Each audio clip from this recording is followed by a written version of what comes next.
Thank God I am blessed, happy and prosperous talaga. Thank God ako'y mayaman at matalino pa. Thank God ako'y marangal at matuwid na. Thank God dati pag-ibig ko'y wagas na. Bata man matanda, dahil may magkaiba. Pag narinig ka ng ang salita, sasabihin mo ibang-iba kaysa iba. Happy and prosperous talaga. Thank God I am blessed, happy and prosperous talaga. Thank God ako'y mayaman at matalino pa.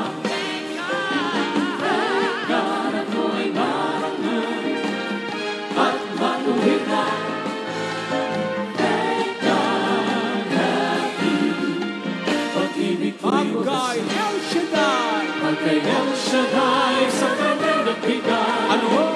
Siksik-likling maapaw.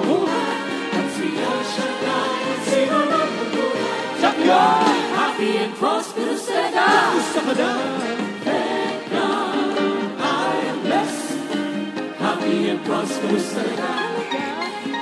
Thank God ako'y mayaman at matalino pa.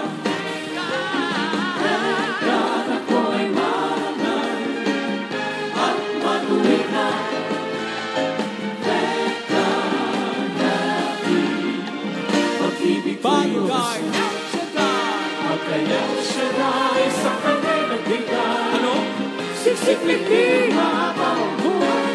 At si El Shaddai, sino nang magulay? Champion! Happy and prosperous talaga. Gusto ka na? Thank God I am blessed, happy and prosperous talaga. Thank God ako'y mayaman at matalino pa. Thank God ako'y marangal at matuwid na. Thank God happy, pag-ibig ko'y wagas na. Kamusta ka na? Thank God I am blessed, happy and prosperous talaga. Thank God ako'y mayaman at matalino pa. Thank God ako'y marangal at matuwid na.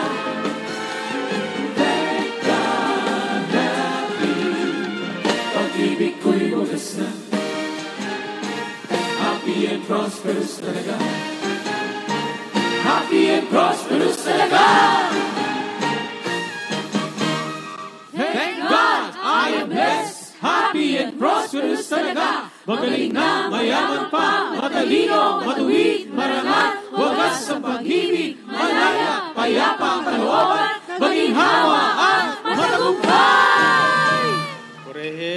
Purihin ang Panginoon. Okay. Taas ang inyong mga kamay. Pag-usapan natin ang pananampalataya o pananalig ni Abraham. Bagamat wala ng pag-asang magkaanak, nanalig pa rin si Abraham na siya'y magiging ama ng maraming bansa, ayon sa sinabi sa kanya ng Diyos. Kasindami ng bituin ang magiging lahi mo. Mag-iisandaang taon na siya noon at uugod-ugod na. Sandaan pala, uugod-ugod na. No? Ang asawa naman niyang si Sarah ay baog. Gayon man, hindi nanghina ang kanyang pananalig. Hindi siya nag-alinlangan sa pangako ng Diyos, kundi lalo siyang tumibay sa pananalig at pinurin niya ang Diyos. Lubos siyang nanalig na matutupad ng Diyos ang kanyang pangako. Kaya dahil sa kanyang pananalig, siya'y pinawalang sala. Ngunit ang salitang pinawalang sala ay di lamang para sa Kanya, kundi para sa atin. Tayo'y pinawalang sala dahil sa ating pananalig sa Diyos, na muling bumuhay kay Jesus na Panginoon natin. Ipinapatay siya dahil sa ating mga kasalanan at muling binuhay upang tayo'y mapawalang sala. Narinig niyo 'yon? Okay. Find your partner. Huwag na natin kanta na kayong. Hindi na tayo kakanta. Unang sasabihin mo sa partner mo, alam mo na ba? 1 plus 1. Pangalawa, sabihin mo, wala ka ng kasalanan. 1 plus 1. 3 plus 3. Kayo ba'y naniniwala doon? Sino nagsasabing wala na siyang kasalanan? Mga sinungaling tayo. Kanina lang nagkasala kayo eh. Diba? Ang tamang salita doon ay pinawalang sala ka na. 1 plus 1. 3 plus 3. Pinawalang sala na tayo. Kayo ba'y naniniwala doon? Ako'y naniniwala rin doon. Kung tayo naniniwalang pinawala ng sala ng Diyos, ano ang dapat nating gagawin? Kasi may mga aral tayong, tama naman yung aral nila, ng ating kaligtasan ay hindi dahil sa ating mga gawa, kundi dahil sa kalooban ng Diyos. Sa awa ng Diyos, tayo ay pinawalang sala. Yun dapat nating gawin ay ginawa ni Jesus.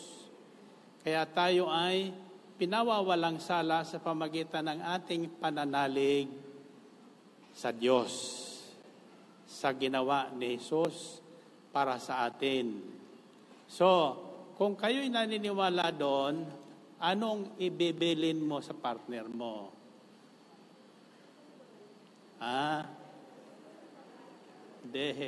Ito sabihin nyo sa huli. Kaya't magbagong buhay ka na. 1 plus 1. 3 plus 3.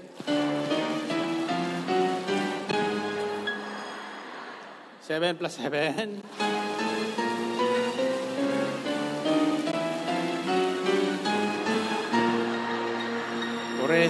Purihin natin, Panginoon.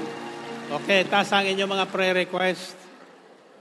Always prepare your prayer request. Bilang mga pinawalang sala, may karapatan tayong lumapit sa Ama sa pamagitan ni Kristo Jesus upang hingin natin ang ating kailangan araw-araw. Bahagi ng ating mana na inilaan niya sa mga pinawawalang sala. Amen ba? Sabihin niyo, Panginoon, salamat po sa inyong kagandahang loob. Di man kami karapat-dapat ay inyong pinawalang sala. Kaya naman, buhat ngayon, kami ay magsisikap na maging karapat-dapat sa inyong awa at pamana sa amin. Magbabagong buhay na ako mula ngayon sa tulong ni Jesus. Amen? Amen. Okay, baba ang inyong mga hawak kamay.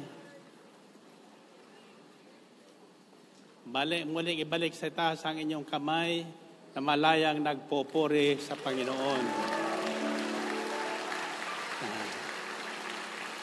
Dati, sa simula ng gawain na ito, wala po kong kodiko.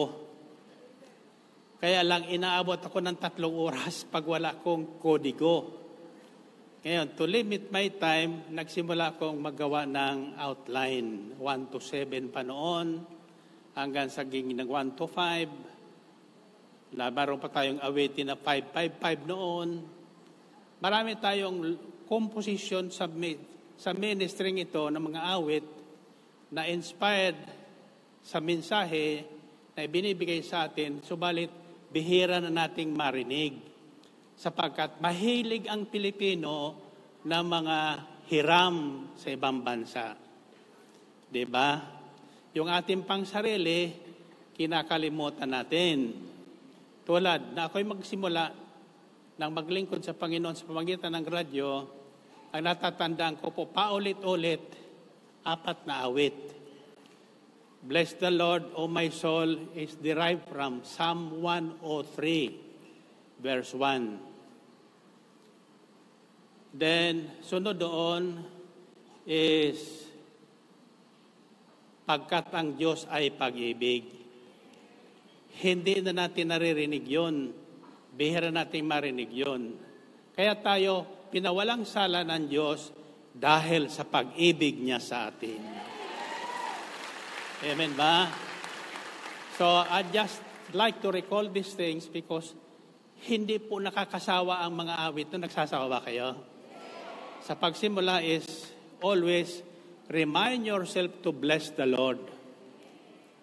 Bless the Lord, O my soul, in all that is within me, bless His holy name. Pagpalain natin ang Diyos at ang Kanyang dakilang pangalan sa lahat ng panahon. Then, sapagkat ang aking title ng programa noon ay To God Be the Glory, the next song is To God Be the Glory.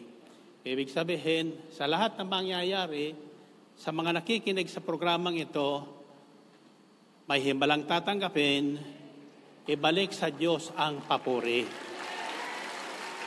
Sa Kanya ang kaluwalhatian, lahat ng kaluwalhatian sa langit at sa lupa ay tanging sa Diyos lamang. Hindi kay Brother Mike. I cannot claim any glory or on this ministry because I have nothing out of nothing. Ang lahat dito ay sa Panginoon. Kung ako lang masusunod, dapat nag-retire na ako. Amen ba? Pero ang tao, awan ko, may kukwento ko sa inyo sapagkat may sumulat sa akin kahapon lang.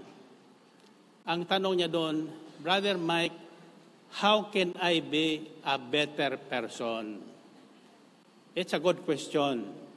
Parang yung isang mayaman na lumapit sa Panginoon, paano ako magkakaroon ng buhay na walang hanggan? So to become a better person, the first question is, you should ask yourself, do you want to be a better person? Or the opposite, what is the opposite of a better person? Bitter. Bitter. B-I-T-T-E-R. The other one is B-A-T-T-E-R. Sa inyo, isang letter lang ang pagkaiba. Pero malaki lang pagkakaiba yun noon. A bitter person will never become better person. Bakit? Ang laman ng kanyang loob ay puro sama ng loob. Kaya sama ng loob. Kaya sabi sa Biblia, pagbutihin nyo, higit yung pagandahin ang natatanging kagandahan ng inyong loob. Huwag yung panlabas, sapagkat yung panlabas, naglalaho po yan. In fact, ako'y naniniwalang bibihira na ngayon ang nagtataglay ng karunungan na galing sa Diyos. Alam niyo kung bakit? Sapagkat nasusulat, nakalimutan ko lang sa aklat ng Kawikaan, isang palatandaan ng taong nagkakaroon ng karunungan na galing sa Diyos ay maputing buhok. Ngayon, wala ka nang makikita. Bakit? Nagkukulay na eh. Kinukulayan natin. May awat yan, di ba? Hanggang sa pumuti ang buhok mo. Amen ba? Now, I'm happy about this ministry. As you are happy because I know God is always with us. Now, ibig kong tandaan nyo ang simpleng aral na ito. Ako po ay natututo araw-araw.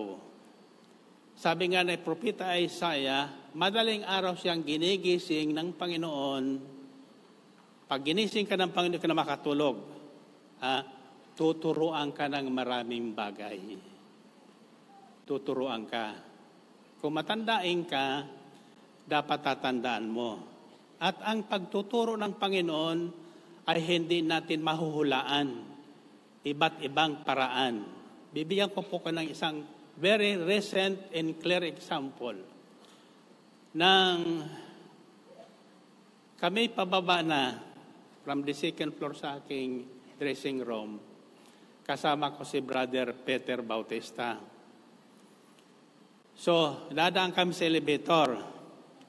Alam ko ang elevator kung nagpa-function sapagkat may ilaw doon sa bawat floor, may ilaw ka dyan, makikita mo. Now, dalawa po ang sign doon. Isa nakaturo sa itaas, isa nakaturo sa ibaba. Ngayon, anong gagawin mo una? Kung gusto mong gamitin ang elevator. Titingnan mo muna kung saan mo gustong pumunta. Mag-iisip ka, aakyat ba ako o bababa? Kung paakyat ka, anong pipindutin mo? Yung sign na nakaturo sa itaas. Pag pinindot mo yon, saka lang gagalaw ang elevator. Paakyat. Kung yung elevator naman ay nasa itaas, makikita mo yung sign ng elevator pababa. Kasi pababa ka. Pag pinindot mo yung paitaas, pagdating ng elevator sa tapat mo, saan ka dadalhin? Sa taas. Kasi yung pinindot mo pataas eh. Diba? Ang tanong kay Brother Peter, nang kami nasa loob na ng elevator, may natutuhan ka ba sa labas ng elevator? Ano ang itinuturo ng elevator na ito? Ang sabi niya sa akin, may sasakyan tayo. May sasakyan tayo. Pababa. Ayun, common reaction yun eh. Pero kung nandun tayo sa labas, ano ang itinuturo sa iyo ng elevator?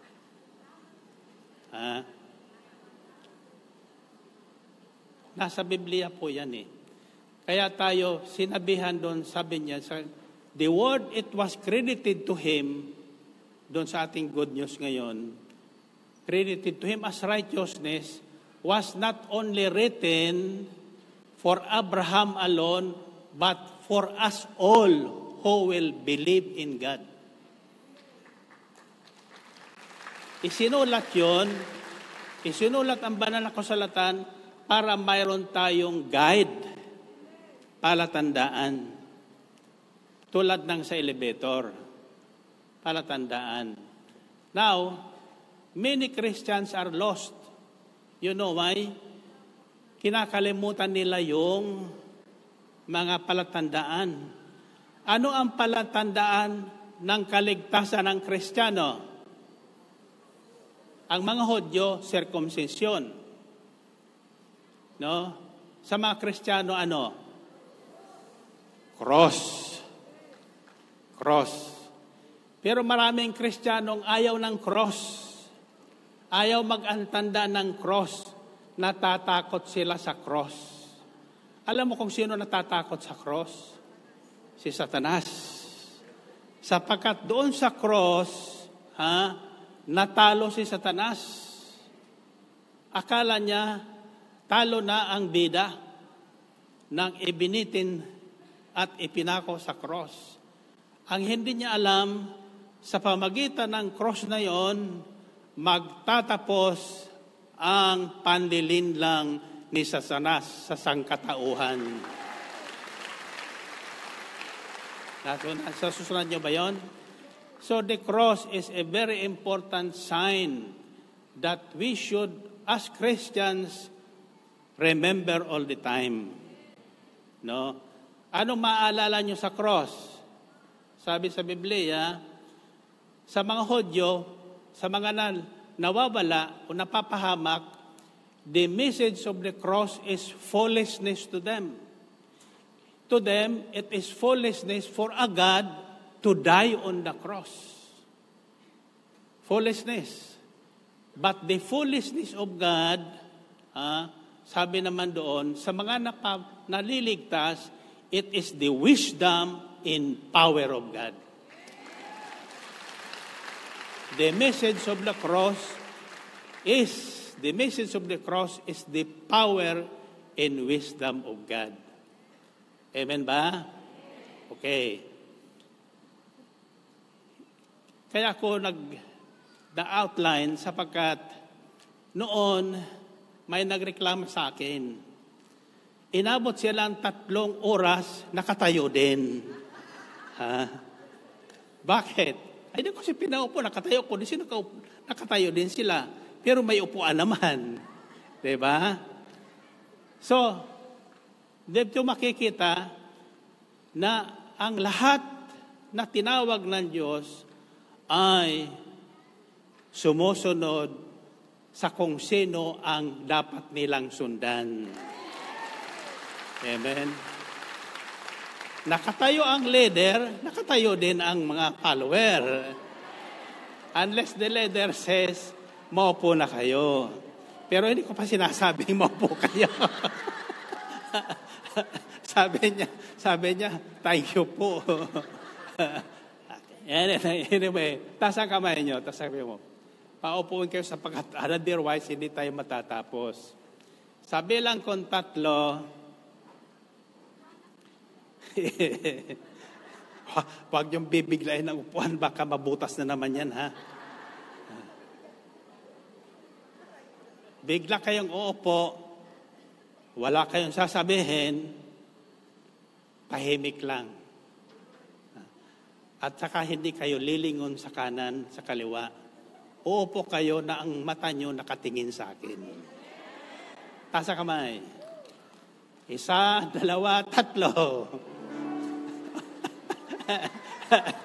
sabi ko na nga ba, may babagsak eh. Sabi niya, so kaya nawala sa atensyon. Well, anyway, so simply po ang aking natututuhan, iyan ang binabahagi ko. Sa totoo lang, hindi ko pa nababasa buong Biblia. For the last almost 35 years nang ako'y humawak ng Biblia. Papulot-pulot lang ako. Ang ginagawa ko, humihingi ako ng salita. Hinago ko yun doon sa Ebanghelyo ng Kapitang Romano. Just say the word and my servant will be healed. Kaya yung mga mensahe dito, it came into my mind to call it a healing message. Because sabi sa bahagi ng kasulatan, sabi ng Diyos, I will send my word to heal your disease. Susuguin ko at padadala ko sa inyong aking salita na magbibigay sa inyo ng kagalingan. Sinong gustong gumaling? Anong dapat gawin nyo para kayo gumaling? Makinig. Sapagkat salita ang patid ng Panginoon para tayo gumaling. Amen ba? Now, to answer the question, how to get better and better every day, I'd like you to meditate on Psalm 91.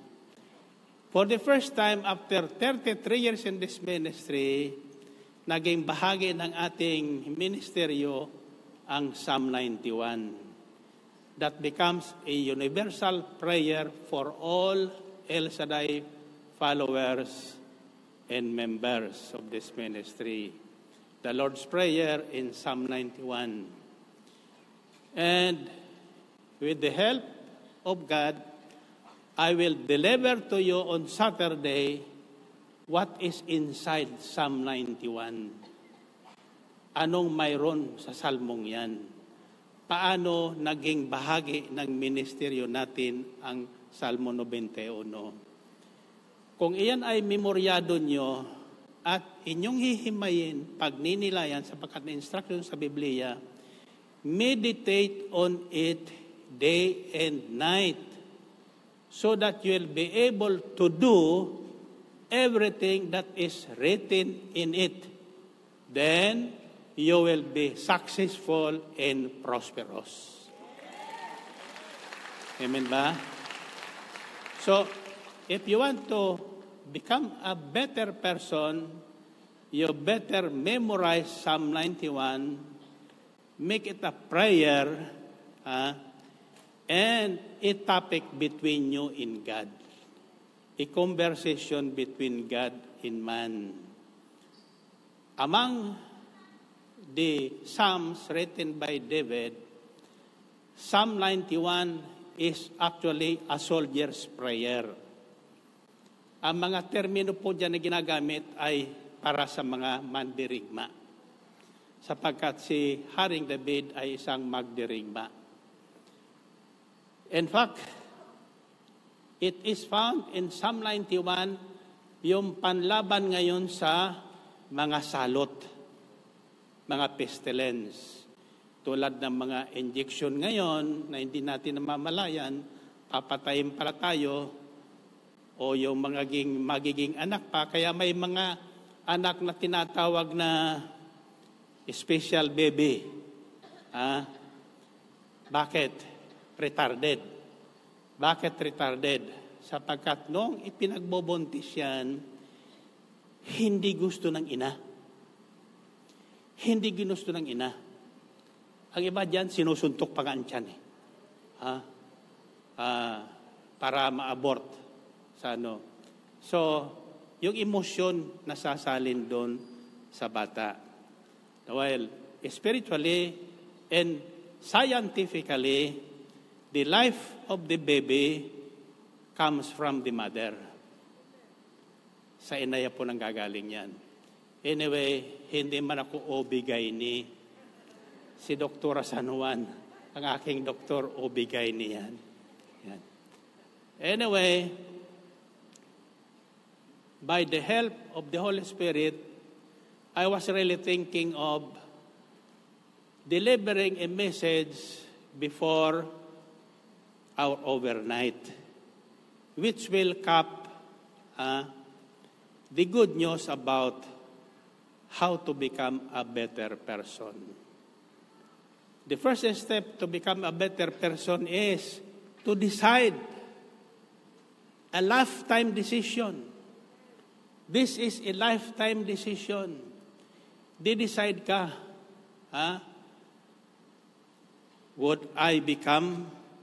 should I become a better person? Or am I a better person now? Once you say you are already a better person, you will never become a better person. Amen ba tayo doon? Because you will never decide to become a better person. The Bible says, no one is righteous, not even one. Walang sino mang matuwid, taong matuwid. Lahat ay makasalanan. Lahat ay nagkasala. Isa lang ang hindi nagkasala. Si Kristo na ating tagapagligtas. Amen? But Jesus was tempted in many ways. Si Kristo rin bilang tao ay sinubok. Tinukso sa iba't ibang paraan. Nagutom si Jesus. Anong pantokso sa kanya? Pagkain. Napagod. Paano ko nala napagod? Natulog doon sa paludo ng bangka noong pagkatapos sa isang malaking rally. Sa dabi ba naman ng taong yan, no? Alam nyo, ako dito, pagkatapos ng ating gawain, maghapon ako nakahiga sa bahay during Sunday. Kaya wala na akong panahon mamasyal. Kaya ako buhay ko, opisina, gawain, bahay. Hindi ko na alam yung mga nangyayari sa Metro Manila. Pero pag ako sinugoon nyo sa Metro Manila, hindi ako mawawala. Bakit? I know how to read signs on the streets. Diba? Bakit tayo nagkaka-traffic? Sapagkat ang karamihan ng ating driver, hindi marunong magbasa ng sign. At hindi nagbabasa. Marunong man sila bumasa, ayaw sundin. Kagaya, diyan hindi ko na sasabihin yung mga adjudyute sa aking disciple na nagdadrive.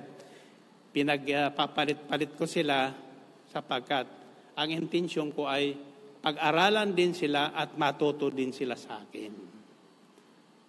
Minsan, kami ay naka-RFID. Ayun, naka-toll TLC. ETC ba yun? Electronic Toll Collection only.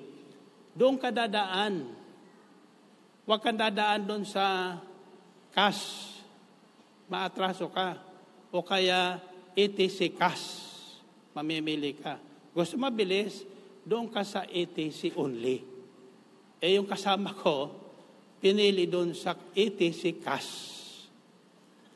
So ngayon, pinagbayad siya ng cash. Ako, hindi ko aabunuhan yan. Kasalanan mo yan. Nalituan niya ako. So, iyan po ang ginagawa sa atin ng kaaway natin. Nililito tayo. Sa dami ng aral na ating naririnig, bato-bato sa langit po, ang tatamaan po nito, huwag magagalit. Actually, sa totoo lang, the El Shaddai Ministry is now anong tawag doon sa yung melting pot of all different believers. Mayroong Muslim tayo dito, mayroon tayong Iglesia ni Cristo, mayroon tayong born again, mayroon tayong Protestant, mayroon tayong Baptist, mayroon tayong saradong Katoliko, mayroon tayong hindi alam kung ano ang reliyon niya. Kaya dito kompleto. Bakit kompleto? May rosaryo ka na. May Our Father ka na. May misa ka na. Yung ating mga inaawit dito na ating gospel choir, hindi naman awitin yan sa loob ng simbahan ng Katoliko. Ang nag-assist pala doon sa balita ko, sabi ng aking anak, isa ko sa ninong ni Ay. Sa kasal niya kanina. Kaya lang, to be fair with everybody, hindi po ko pumapunta ka sa kasal o sa binyag. Nagpapaproxy po ako. Palibhasa ka senador, palibhasa ka artista, pupuntahan kita. Paano yung iba? Pag pumunta ako, kailangan lahat puntahan ko. Amen ba? So, to be fair with everybody, hindi na ako pupunta. Kahit sa mga patay, lalo na sa mga patay, ayaw ko makakita ng patay. Bakit? Ang gusto ko lang ma-imagine yung buhay pa siya. Yung nakaupo dyan, nakangiti, nakatayo sa likod ko, nakangiti. Kaya hindi po ko pumupunta sa mga patay. Nagpapadala na ako ng panlibing. Ayan. pamberial. Kaya hahaba ang buhay ko sapagkat marami kong pinalilibing. Even ba? Kung gusto ko yung humaba ang buhay, magbigay kayo ng abuloy sa mga patay. Yan. Ngayon, hindi yan na ginagawa natin yan para tayo maligtas. Iyan ay bunga o katibayan ng ating kaligtasan. Good works are a product of our salvation. Kung totoong tinanggap natin yung ating kaligtasan, nagbabagong buhay tayo. The moment you hear the good news, kaya sa araw ng Pasko sa ating overnight, ang maririnig niyo sa akin ay, I have good news for you. I will be the one to announce that. Coming from the Bible. Kung mauuna, sasabi ko, I have good news for you. Pagkatapos iba na magpapaliwanag. Kasi mas madali yung nauuna kasi nahuli, di ba? Kaya ako na mauuna, I have good news for you. Ang susunod na sa akin magpapaliwanag. Kung sino yon, hindi ko pa alam. So anyway, this Saturday is our last Saturday before the overnight. Ang tanong ko sa inyo, gusto nyo bang tumanggap ng espesyal na regalo? Gusto nyo bang manalo ng raffle? Ang tanong ko, may ticket na ba kayo? Ang sabi ng iba, bili ko ng bili niya, hindi mo ko nananalo. Pero mayroon akong instruction sa inyo. Ito po, hindi po galing sa akin, naririnig ko lang mga patotoo. Tatandaan nyo, nang si Moses ay tawagin ng Diyos, ano ang hawak niya? Tungkod. Hawak na niya yon ng mahabang panahon bilang pastol. Kaya ang ating mga obeso, mayroong tungkod po yan. Tanda ng pastol. Sa pamagitan ng tungkod na yon, may instruction ng Diyos. Sabi niya, susuguin kita para igtas ang aking bayan. Wala niya maniwala sa akin, sabi ni Moses. Sabi ng Diyos, ano bang hawak mo? Kahoy, tungkod, bitawan mo. Nang binitawan niya, anong nangyari sa tungkod? Naging ahas. Nakaharap kay Moses. Siguro si Moses, umatras eh. Natakot siya. Ang hawak pala niya, ahas, no? Tapos sabi niya ng Diyos, hawakan mo sa buntot. Hinawakan niya. Ano nangyari? Naging tungkod uli. Pero hindi na basta kahoy yun. Isang tungkod na may kapangyarihan na galing sa Diyos. Amen ba?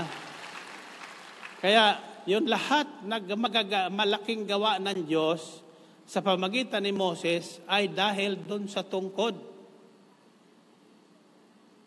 Tungkod ang ginamit ng Panginoon.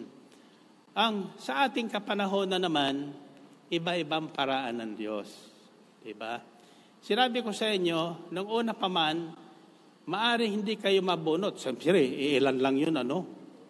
Pero wag niyong iwawala ang mga ticket na yan. Miracles are forever. You know why? The message is there. You need a miracle, gayahin mo si Moses, gamitin mo ang ticket na yan.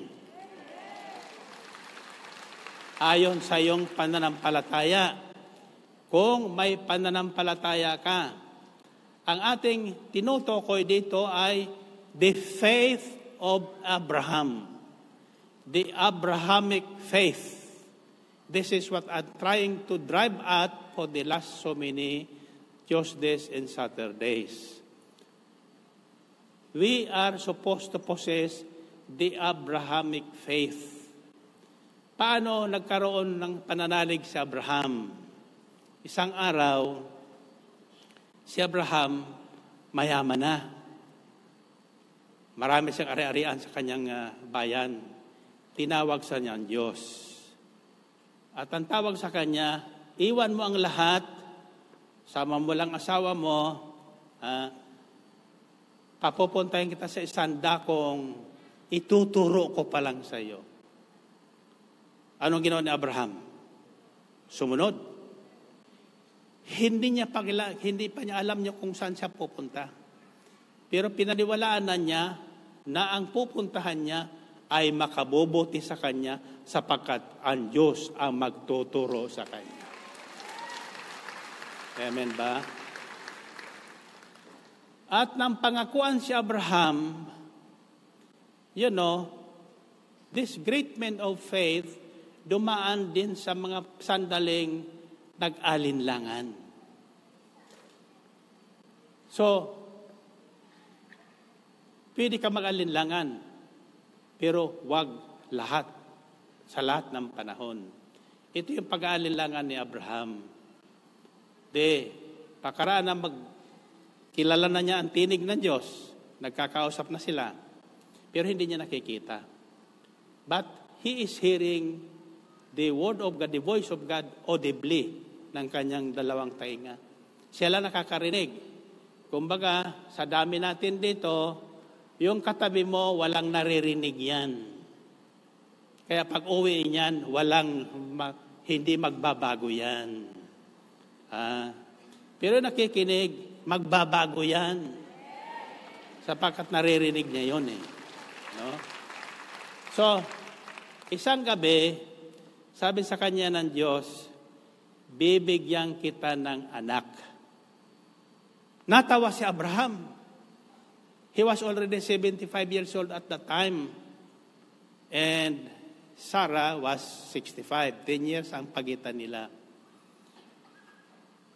Para sa 75 years old, sasabihin, magkakaroon ka ng anak. Natawa si Abraham. What? Ang sabi niya, baog ang asawa ko. Saka matanda na ako. Ngayon pa ako magkakaanak. Pero sinabi ng Diyos sa kanya, basta, sinasabi ko sa iyo, magkakaroon ka ng anak na pagmumulan ng lahi ng lahat ng bansa sa balat ng lupa. Anong reaksyon ni Abraham after ng initial reaksyon niya? Ang sabi sa Biblia, nanalig si Abraham. Naniwala si Abraham sa sinabi ng Diyos. Nanalig si Abraham sa sinabi ng Diyos. At ang sinabi ng Diyos ay isang pangako. Kapag ang Diyos ay nangako, gaano man ka-imposible, magaganap at tutuparin niya ang kanyang pangako. Now, as we went by, it took 25 years for the promise to be fulfilled. From 75 to 100 years old. 100 years old na si Abraham. Wala pa yung pangako.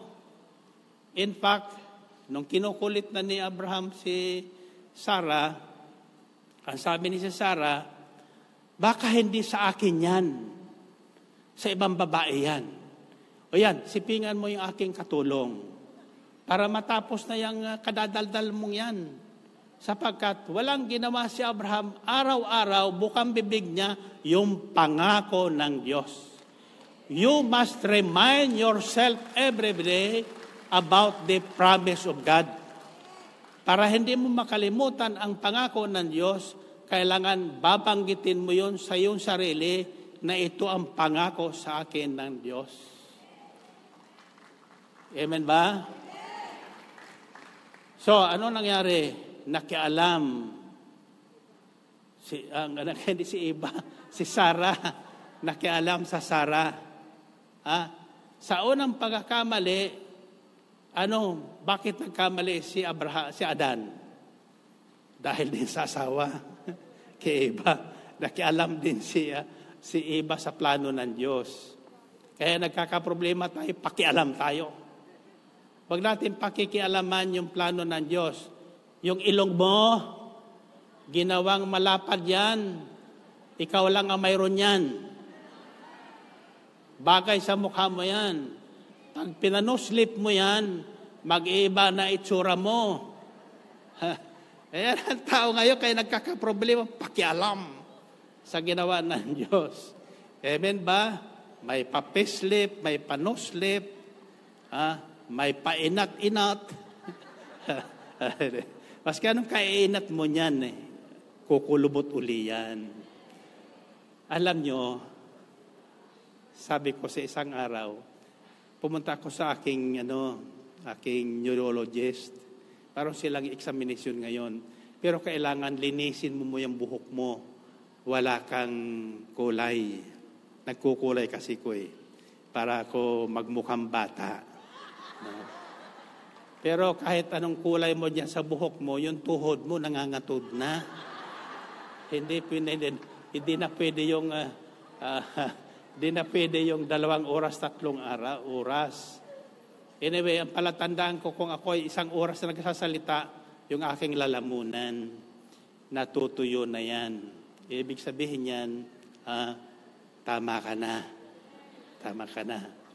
Pero sa tingin ko sa inyo, hindi pa kayo napupuno. Ilan pa lang ang tumitingin sa relos. Pag tumingin sa relos, nakikita ko yan. Pag tumingin sa relos, naiinip na yan. Nagtatanong, baka abutin na ng 3 oras na naman yan. Kanina alas 7, nakikita ko niya alas 7 pa lang. Nag-worship kayo, sabi ng isa. Humihiyap na alas 7 pa lang. Well, anyway, asaan na tayo? Asaan na tayo? Pangako, nasa pagbabagong buhay o how to become a better person. I will answer now yung question sa akin yun. How can I become a better person? Madali po yan. Lahat nasa Biblia yan. Sabi sa Hebrews 12:14-15, make every effort or extra effort to be at peace with all men and to be holy. Without holiness, no one will see the Lord. See to it that no bitter root grows up to cause trouble and defile many. So, no bitter root. Yung ugat ng sama ng loob. Lahat tayo mayroon yan. As we were born, and we grow up, we go through experiences na hindi natin malay na iwanan sa ating puso yung sama ng loob. So, if you want to become a better person, which is supposed to be our target or goal, yan ang ating maging goal sa buhay.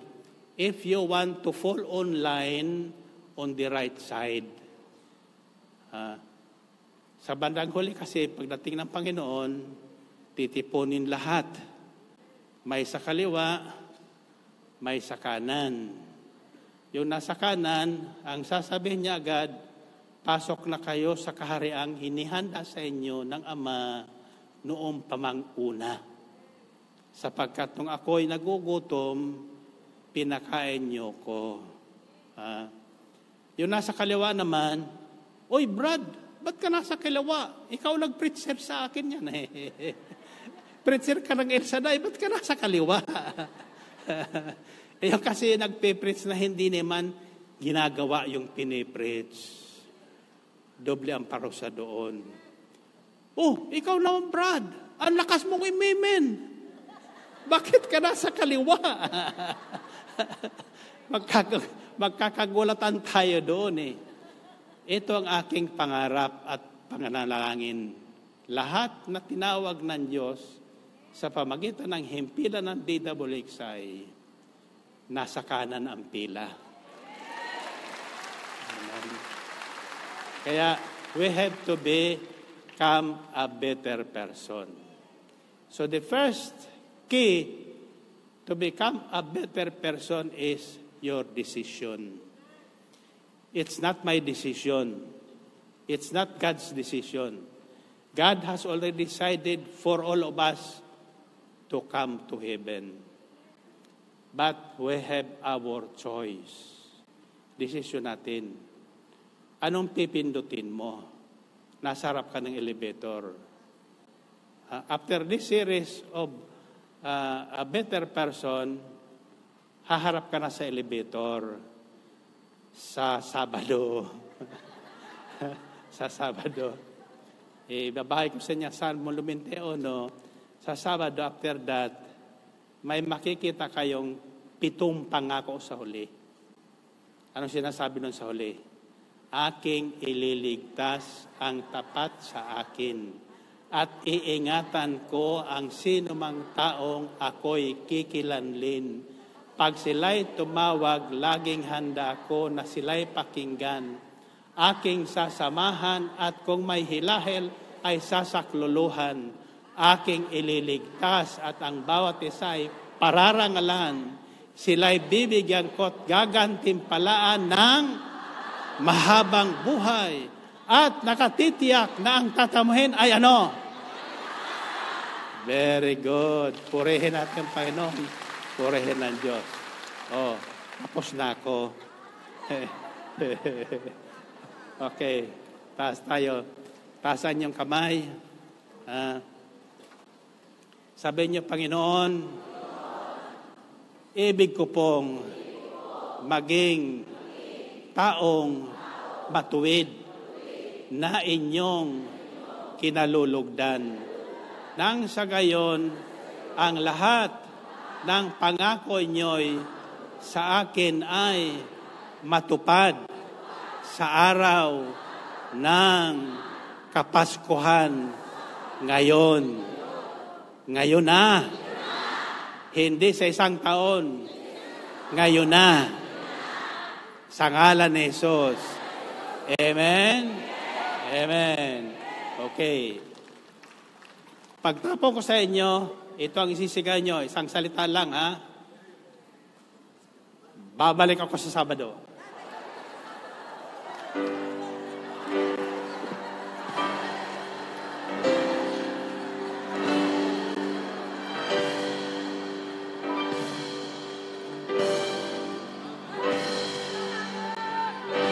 God bless you.